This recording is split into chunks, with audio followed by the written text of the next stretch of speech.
Good Vach, everyone. Bez Hashem Yisbarach. Parshas Shmini, Parshas Para, Gewalt. It's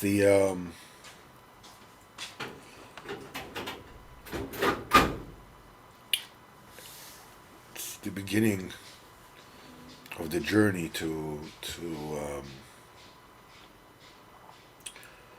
Pesach in Yetz Hashem. It's tremendous. You know, at the time that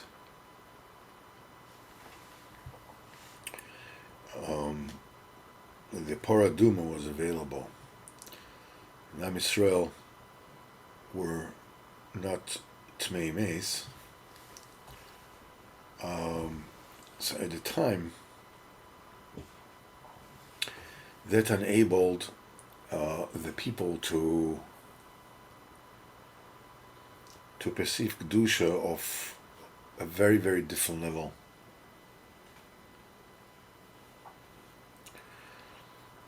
They say, I'm not sure who it is that said it, I heard it in the recording of Abba Mitzvah Kalmo, Zecher Tzaddik Livrocha, I don't know who said it, but they said that regarding Rabbeinu Arizal, that it's not possible at all for Arizal to have had the kind of asagas that he had, because he was learning with the Eliyahu Novi,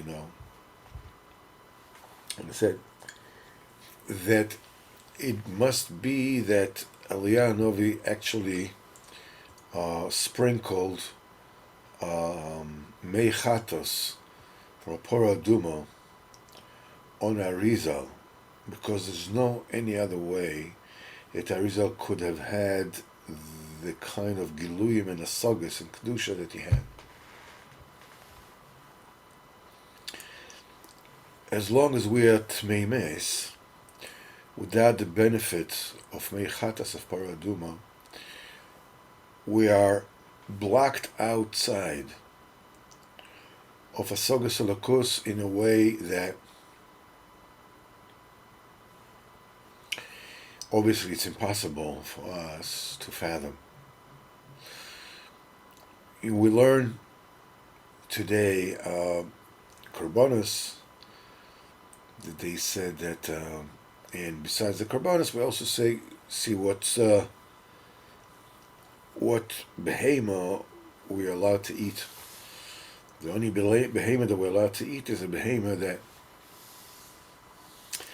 chews its cud and splits its hoof. And one of them is not enough, it has to be both. So we have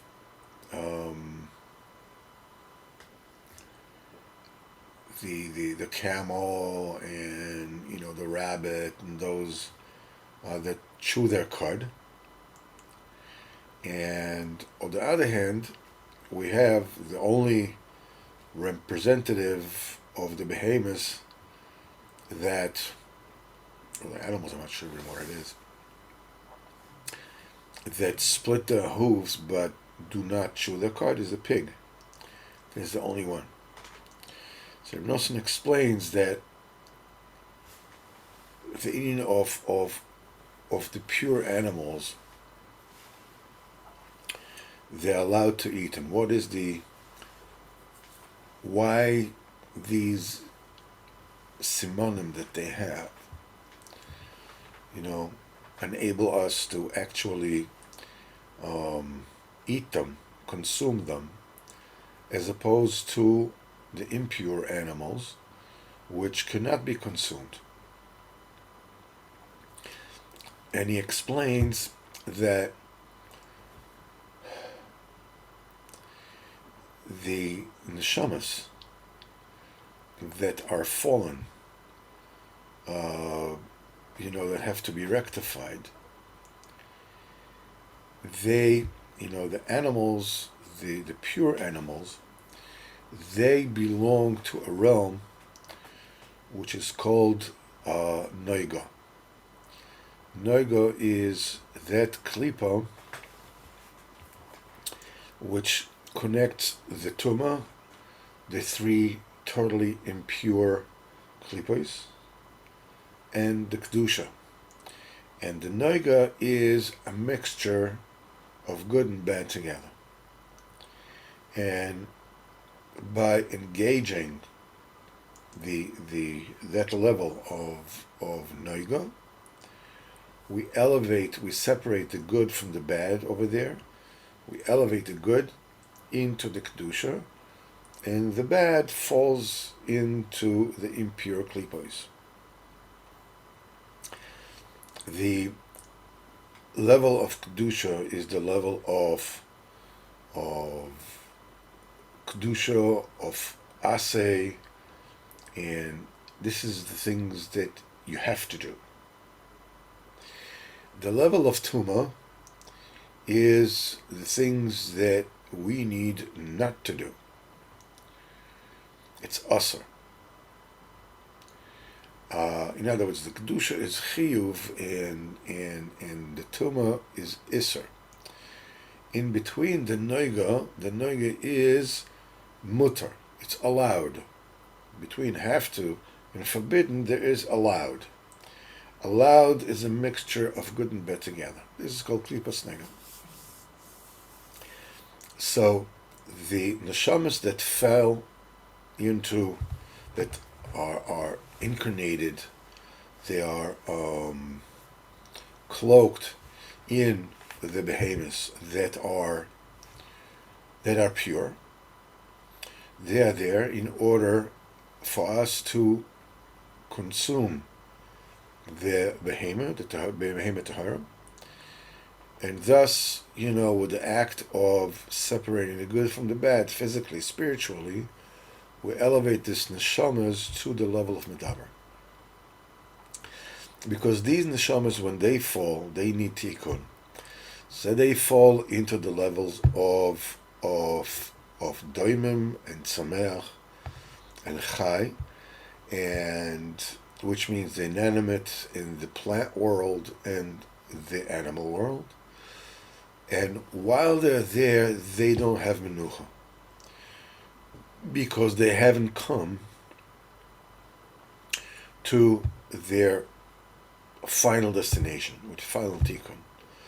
The final tikkun is in the das. This is where they get their tikkun. So the neshamas that are in the inanimate, they are in the offer, in the land. And what happens is that the plants, they feed off the ground, and these nefashos go from doimim to a level of tzomeach, of a plant. Now, the animals eat the plants, and they elevate the neshamas to a level of a chai. But these neshamas still do not have a menucha. They still have to come up. They still keep on changing places. That's the reason why the pure animals, they chew their cud. Because the food, which is where these nefashos are, it goes to the stomach, but it has no peace. It needs more tikkun, so it goes back to the mouth, and the behemoth chews it again, and then it goes back down. This process is the process that chewing is a pure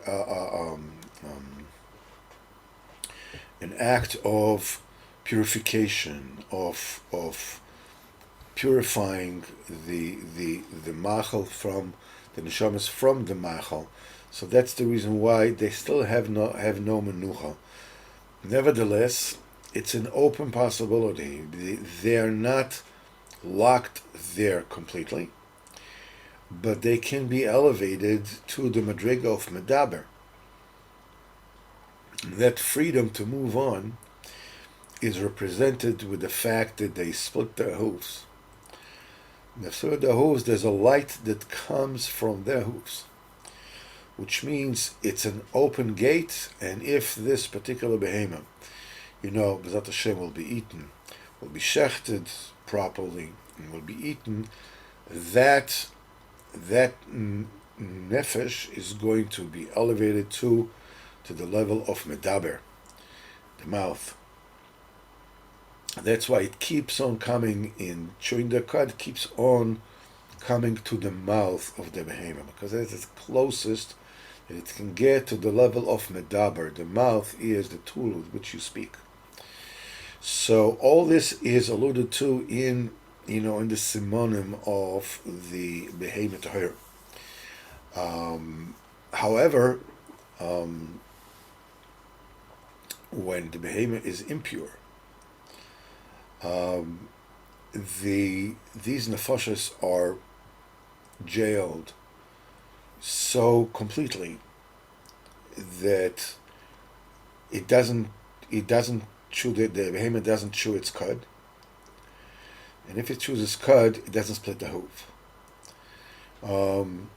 Because chewing the cud without splitting the hoof, you can chew the cud at 9 ways to Sunday. It doesn't release the behemoth because the light does not come out, the hoof is not split, the door is not open, there's no way to get out of jail. It's even worse in the case of a pig. Pig is the only one that splits a hoof but doesn't chew its cud, which means it's a teasing animal. It teases, shows, listen, I have a split hoof, in other words, I'm a pure animal. There's a way for the Nitzos HaKadoshim to get elevated from me, but there is no way because it does not chew its cud. Being that the final purification is being done with the das, you can see that these two things are fully represented by a human being. Human being, on one hand, obviously, human being, it doesn't chew his cud, but the thing is that the human being is a medaber. So therefore, the nefashos that are in the food that the human being eats, they're resting by him. He doesn't have to chew his cud, and he's already walking straight on his feet. This is the tikkun of the feet. A person is walking upright. He doesn't have to have hoofs, not split hoofs, regular legs, because a person is already full tikkun, he's walking, and he's eating, and everything is fine. But what happens when a person is drunk? When a person is drunk, he loses the das. The das is mebulbul. So these two things happen. First of all, he cannot put the food down because the food does not get the tikkun adas. Many times a person throws it up because he cannot process the nefashos that are in him. Same thing that a drunk person, is staggering on his feet. There's no tikkun or raglaim either. Atkan, as Reb Nosson says about the inyan of kosher animals from this week's parsha. The nekuda that I want to bring about regarding para aduma with that is what we are shown here by this chidush, this illumination of Reb Nosson, is that role of the Or Shiva Sayomim, the light of the 7 primordial days of Bereshis. They say that light that was in use during those 7 days, a person could see with this kind of light, Misofa Olam ad Seiferi, from the beginning of the world to the end of the world. At the beginning of the world, the end of the world, what does it mean? The world is round. So what do I mean, beginning of the world, well, I can see myself in the back? What's the pshat? The answer is that besides the fact that I can see everywhere in the world, you know, here and in Kamchatka and in Seattle and Petah Tikva and wherever it is I wish to see. But it's not only that. You are able to see all the way up to all the Oilimus, all the way to Oilim Atzilus. You can everything becomes clear. What does it mean that you can see that? The answer is that you can see HaKadosh Baruch Hu. When you look with this light, had this light been in use in this world, when you look at what's in front of you, there's a computer, there's a plate, there's a glass, there's food, there's shoes, there's whatever. What we are seeing the clothing of that matter. Only the chitzonius, the appearance, the outermost level of that particular kelim. If we have this light, when you look, if the light of Bereshis is in use, and you look at it and it shines, and when you look at everything around you, you see the Kodesh Baruch Hu in the shape of a table. You see Kodesh Baruch Hu in the shape of a cup, Kodesh Baruch Hu in a tzimtzum in the shape of a plate. In other words, you see how everything in your life is a Shem Baruch. And when you look at the Torah, you see a Kodesh Baruch Hu in the Torah. In other words, when you see that these animals are kosher and these animals are not kosher, you are able to tell, that when you see an animal which is kosher, and the Torah says that the pure animal is an animal that chews its cud and splits its hoof, you see the neshamas that are in there and how they go from the inanimate to the plant, to the animal, and to the medaber, how they travel, and why it is that the animal has to, chew its cud and split its hoof in order to be kosher. All this can be seen and understood when you have the Efer of Parah Aduma. When a person is not a Tomei Mes, when there's the spritz, the Mei Chatas of Parah Aduma, what happens is that light of Sheves and Bereshis shines, and you are able to see in the Torah, through the Torah, the lakus, the godliness that permeates the entire reality. That's the reason why it is not possible for us to say any of this unless the tzaddikim show it to us. We have no way of seeing it because the light is gone and we're all Tmei Mason. And the Arizal, Rabbeinu HaKodesh, the tzaddikim, they reveal to us through the Torah, how HaKadosh Baruch Hu is basically, is he emanates and he basically makes up, he sustains, and he basically is everything. We see when a person is Tmei Meis like we are, we just see the outside layer. We don't see the inside layer. So this is the significance of Parah Aduma, that we need to purify ourselves with, as much as we can with the essence of Parah Aduma, through the emunah in what Parah Aduma does, that it purifies those that are tomei, and those that are pure become tomei. It's this kind of impossible switching around, of polarization, that the good becomes bad, and the bad becomes good, and the pure becomes. But this is a concept which says this is a concept which is unfathomable. I mean, either it's good, it's bad, it's bad. What is it? The answer is that it makes the good bad and bad good. So this Shlomo Melech says, I was trying to comprehend that concept. That's the one thing that I could not comprehend. So Baruch Hashem, we read this Sichos Haran. We believe in the Shlomo, the Inyan of Paradumo, the Inyan of Tmei Mes. Mes means it's separated. Mes is separated. The Tumas Mes means that we are separated. We're separated from the inner life of what goes on around us. So Ad Kan Pashas Shavua.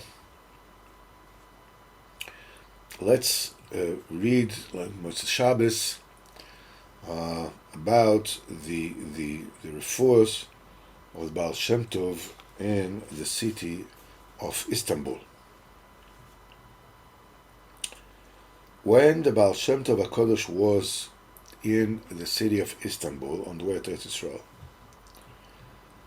Mishamayim, they took from him all his chachmas and Ruach HaKodesh, and he wasn't able to heal because Baal Shem Tov, his job was a doctor. He was a healer.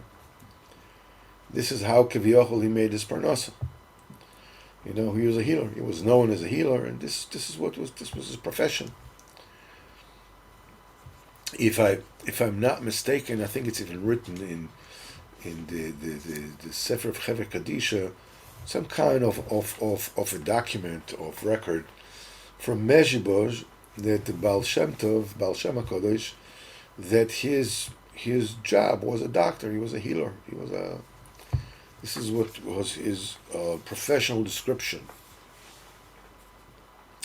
So when he was on his way to Israel from Istanbul, he lost Mishamayim. He lost his Chochmah, his Ruach HaKodesh, and he could only in Chochmah the Kedushin, all his madregas, as we know, and he could only heal al pidei chateva, like regular doctors. In other words, he could not heal according to Ruach HaKodesh, but like a regular doctor. But the roots of the refuah, the shorish of the refuah, he did not remember. And it became very famous in Istanbul that he was a great doctor, that he became very famous. And there was a case by one very wealthy person that his daughter became very sick. And he called the Baal Shem Tov, and fetched him and asked him to please, give refuah to his daughter, to heal his daughter. So the Baal Shem Tov gave her the refuahs and he went. But the refuahs made her worse. And she was very close to dying. So immediately, that Gevir sent after the biggest doctor that there was around. And a few more great doctors came. And they looked at the sick daughter, and they said that she will for sure die from whatever medications that were given to her. So, as you can imagine, the Gevir became very upset. Called the Baal Shem Tov immediately, and they were, ready to Shem Yirachem to do.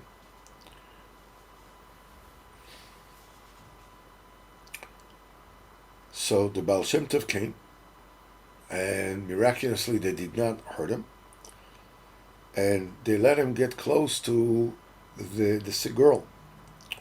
So he came to her, and he looked at her, and he saw that she was very close to, she was dying. She was very close to death.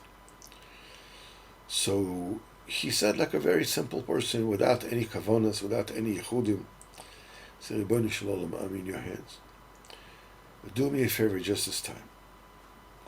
He just finished davening.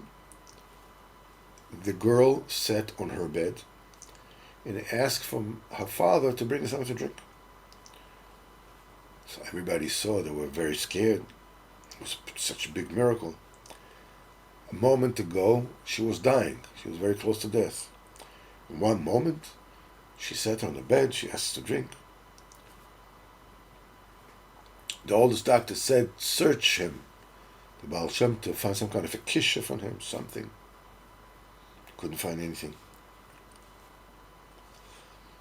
When they saw that they couldn't find anything, they all asked him, they asked the Baal Shem Tov to tell them the truth. What did he do? So he told them, believe me, that I did not do anything. I just asked the Kadosh Baruch Hu to heal her. So they all said, if we were to know that we are able to affect so much without tefillah, we would all convert to Judaism immediately. That's the story of Baal Shem Kodesh, Sichos Haran, this particular week. Mi yiten with the Sichos of Baal Shem Kodesh will withstand for all of us, and we'll all be benched B'ezrat Hashem Megashmis and Beruchnis. Now let's take a quick look at Sichos Haran for this week. And here we go. Okay. And today we are in Sicha Kuf Yud Zayin. This is 117. And this is how the Sicha goes. In the farm of Osiatin, which is close to the city of Medvedevke, there lived the father-in-law of Rabbeinu HaKadosh. And there was the main place where he grew, because Rabbeinu got married at the age of 13. And over there, and he stayed there until he was revealed, I think at the age of 18 or 19. And there goes a very big river. And on the river, grow reeds and stuff, very, very densely. And the way Darka B'Kodesh of Adoneinu Moreinu Rabbeinu Zatzal Livrocho, what he used to do is follow. He would take a little boat, like a rowing boat kind of thing, and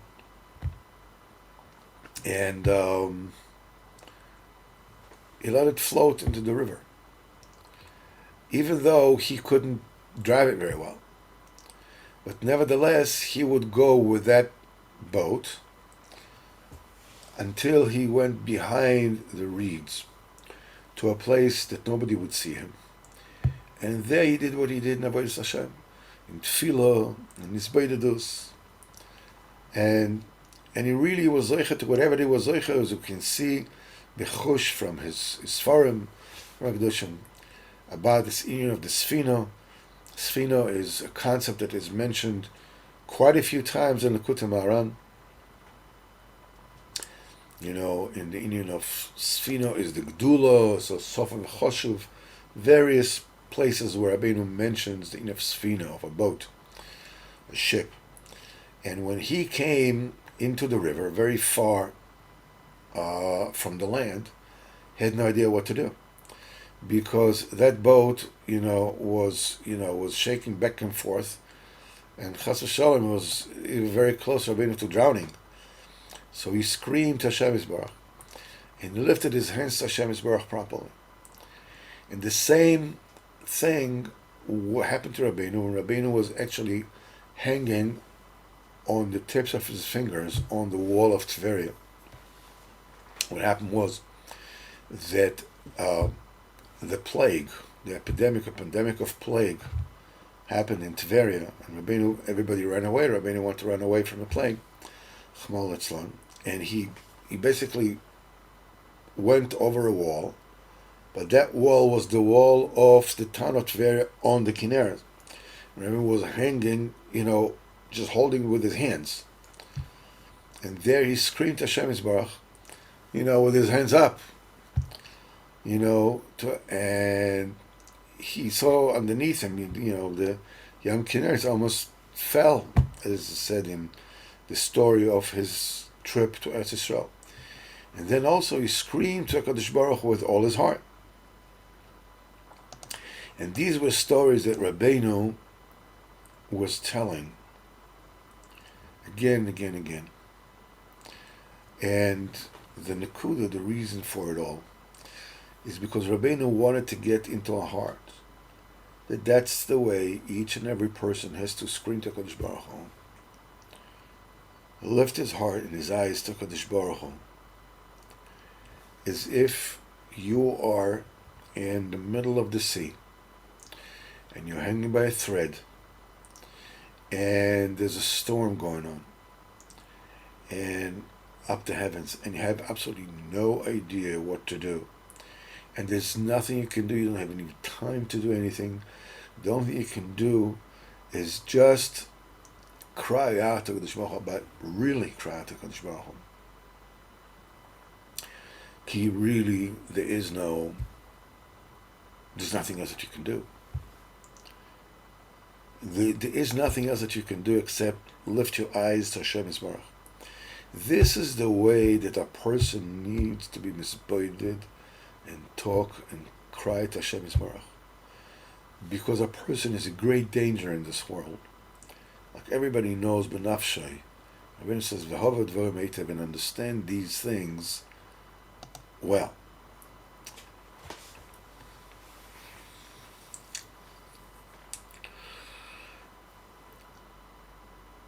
This kind of understanding, obviously this is not, mere stories. The biggest problem that we have in this world is the illusion. We have an incredible power to suspend our belief. In other words, we actually have the will not to believe, or the will not to see. We are in this world, and we came into this world in one door, which is where we were born, and Zat Hashem, after 120 years, we're leaving this world through the other door, which is dying.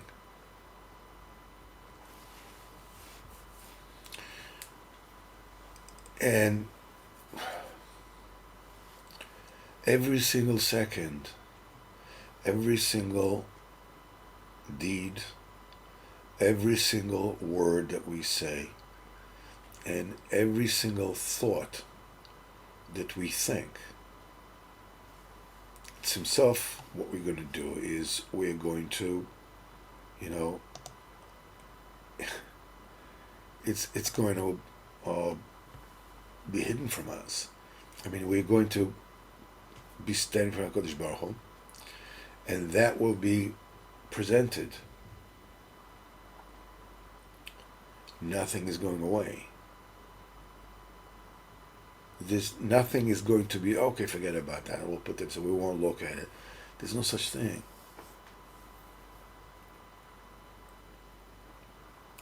What about what I thought today? What about the thing? It's not the fact that the thought comes into the mind. That's okay. That's the way it's supposed to. What I'm supposed to not do is I'm supposed to, when think thoughts that should not be entertained come into my mind, that I stop and I go away. That's the main avodas Hashem. But the problem is that it doesn't happen every time. The point is that I feel, I'm liable to feel so depressed or in pain or in a wish to run away, that the safest place to run away is to tell myself stories in my own mind. Maybe I feel inadequate, so I go to places in my mind where I'm a hero. I don't know. But the point is, Rabbeinu says that from a machshava, from a thought, an impure thought, let alone speech, let alone deed, just a thought, impure thought is actually a real thing. It creates a reality, an indelible reality. But we want to live in a world that these things are all right. I mean, it's true, but not really. Sometimes yes, sometimes not. We want that because we want this leeway. But the very way that it is understood, that, we're learning now, Daf Yomi is Maseches Yevomas. And you learn that if Chas v'Chalila, the men and the woman have an Isser on one another, in other words, they're not allowed to get married together, they're not allowed to be together. And it's chalekes if it's just in only a love that has chorus on it, or any love, and Rebbe Akiva holds it, any woman that is forbidden on the men be'isur love, that the offsprings are mamzerim. What's Nusik La'alocha is something else, but there's this certain day that that a woman that is a Jewish woman is married to a goy, whatever it is, that the child is a mamzer. Now, when the child is a mamzer, I mean, whether La'alocha, yes or not, but the point is that the point I'm trying to bring is that bevadai, where you have a love that is bekores, and a child is born from it, it's a reality. They say, what is me'uves lo yachal litkon? What is, something, a damage that cannot be undone?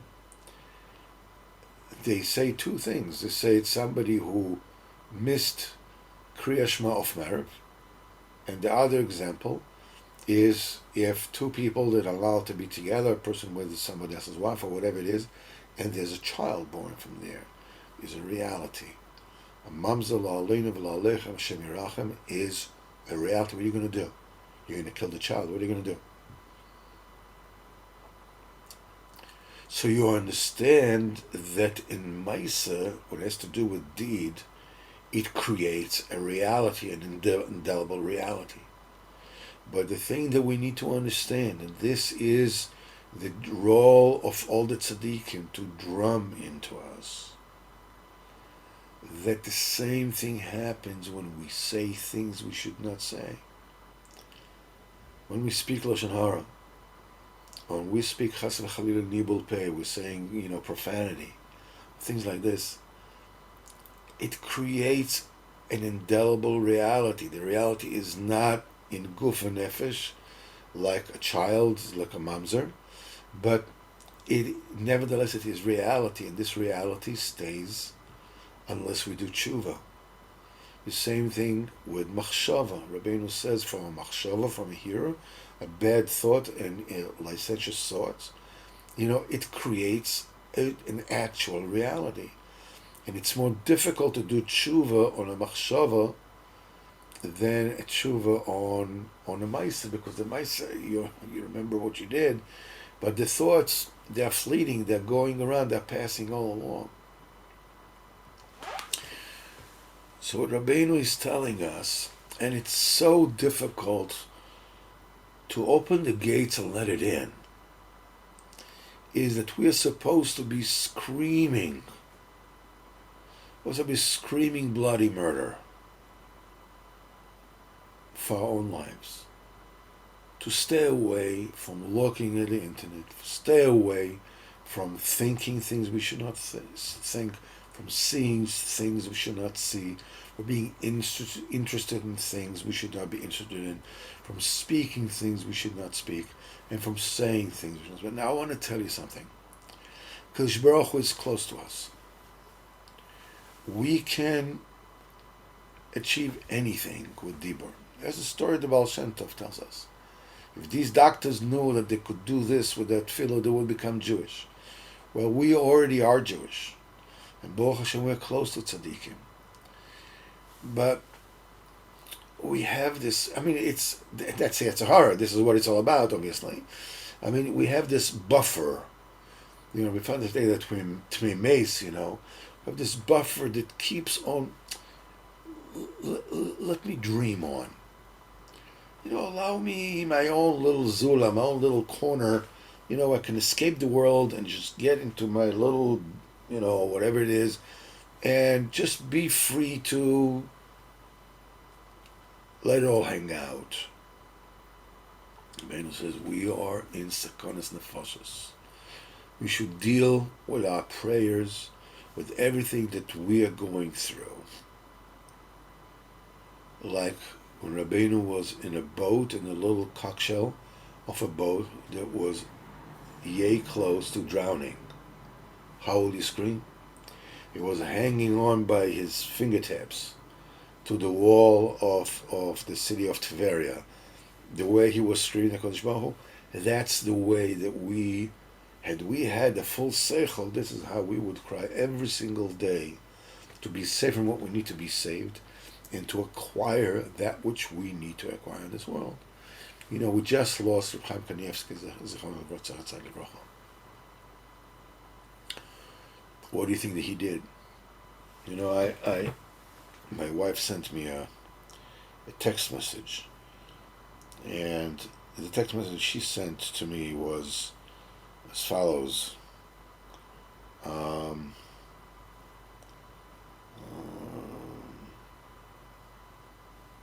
She sent it to me. Somebody else sent it to me. That's the Seder Yom, Seder Limud of Reb Chaim Kanievsky. I went to sleep, woke up Chatzos, said Tikon Chatzos, then I think 8 blots of Gemara, so many Simonim, Shulchan Aruch, Poskim, then so many of Zohar, so many things like Kisvei Arizal, so many Midrashim, whatever, Prokim and Prokim and Prokim, and finish Shas every year, whatever it is. And Rabbeinu said that's what we need to do. Rabbeinu had a whole cheshbon of what is the thing that every person needs to finish every single year. And Rabbeinu says the entire Shas, the entire Shulchan Aruch, the entire Zohar, the entire Kisvei Arizal. And we're like, who are you talking about? Who are you talking to? Man, it's like I do 5 minutes and I become exhausted. It's true. There's nothing wrong if I cannot do what Reb Chaim Kanievsky could do. He was working on it, and this is what he did. Ultimately, this is the way that every person needs to live his life. Now, there's nothing wrong with me not being able to do it yet. But what is definitely wrong is the fact that I don't feel pressured to live that way and to behave that way. Obviously, I'm not in that madrega, so what do I want for my life? Do you want to go crazy? No. But nevertheless, I'm supposed to cry out and realize I'm living right now. I'm looking back, I'm seeing these kids learning in yeshivas, learning kolim, and just learning every single day. And I said, I wish I could go back and, do it again and sit down and learn. And okay, that wasn't the life that I was supposed to live, because obviously it wasn't. I didn't live that life. But the fact that I'm blasé about it, okay, cool. That's him. That's me. It's not me. The ability, the ability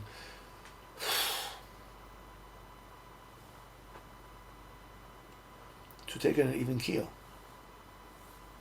and to say, the fact that the end of life, when it comes, out of the mind, out of the heart, I'm not thinking about it, whatever it is, I'm doing the best I can, everything is fine.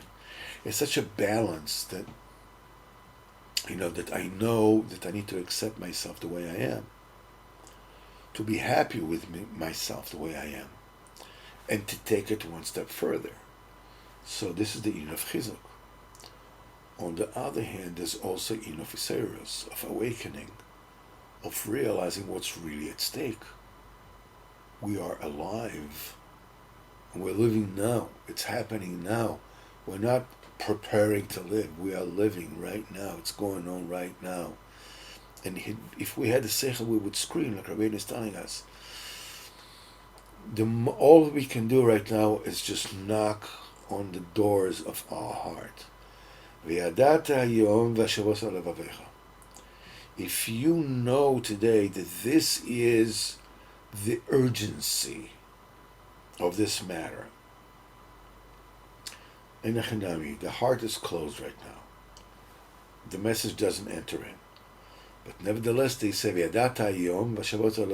should know today, you put it on your heart. What does it mean, on your heart? You put it on your heart means that because the heart is closed right now, so these kind of this kind of knowledge, this kind of realization, this recognition of reality remains in the realm of theory. But there come times when the heart opens. And if those things are on top of the heart, in other words, it's something that only time I'm thinking on it, I'm craving it, when the heart opens, it'll go in. They said that there is an indelible connection, and with this B'ezrat Hashem we will finish. There's an indelible connection between learning and emotions. I think there's a French scientist called Labrit. I don't know if anyone mentioned saying his name. Rabbi Rosenfeld can tell us, if I'm mentioning his name right. He's a French scientist that basically studied the connection between learning and emotions. And when there's no emotion in the process of learning, the learning doesn't really go in. I mean, you can tell a child that electricity is dangerous and that hot stuff, pot or whatever it is, it burns. But the child knows it theoretically. But if that process of learning is happening during a very emotional period, like when he takes a screwdriver and puts it into the socket, or when he touches a very hot pot, the learning goes straight in. That, the learning, the experience together with the emotion creates an imprint. It changes you. We are learning Sichos Haran. We are learning what Rabbeinu is saying. And right now, we all know that what Rabbeinu says is 100% true. Every word that I'm saying is 100% true. But it remains like, all right, alavai, I wish upon them. Because the emotion is not there, the heart is not open. But the thing is, we need to repeat it. And again and again and again, because Baruch Hu should help us, B'ezrat Hashem. This incredible week, with Hashem, it's the last week of Chodesh Adar. Chodesh Adar is Chodesh Simcha. Sibur Yehudim is a gewaldige week. With Pele Godel, with everything. We should be Zoiche B'ezrat Hashem to to get this into our hearts a little bit. Something, a be'emesdik. to stop giving myself, a reduction in price. So, a special deal on, okay, I don't have to do it. Call it anacha. It's okay. Don't worry about it. Alavai bezrat Hashem. Every single step, one step at a time. Bezrat Hashem. Bezrat Hashem. Bevias Mashiach tzidkenu bekor b'yameinu mamash bezrat Hashem.